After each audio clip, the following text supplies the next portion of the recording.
Hello guys, kaya kung mapansin nyo, hindi ako masyado talaga nagsasalita ngayon sa mga reaction video ko ba. Kasi, kita mo, kasi gusto ko lang naman sanang gumanda ba yung lips ko. Uso kasi ito ngayon, kaya nagpaganon ba ako ng lips, oh. Gusto ko lang sanang gayahin ba si Angelina Jolie ba. Pero nasubrahan ata.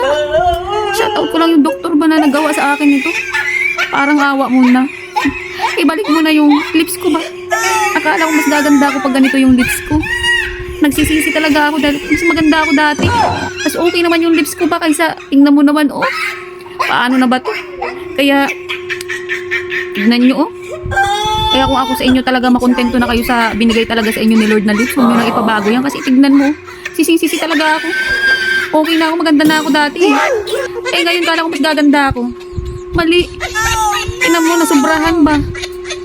Pademanda ko talaga yung gumawa nito sa lips ko na doktor. Hindi ko talaga gusto yung ginawa niya. Kailangan ibalik niya talaga pag hindi niya binalik talaga yung lips ko sa dati ba. Pademanda ko talaga siya. Oh my God. Kita mo, oh. Hindi ko talaga bagay, guys, oh. Kahit saan talaga ako umaura, oh. Wala, hindi talaga bagay ba. Ay, naiiyak talaga ako. Paano kaya to?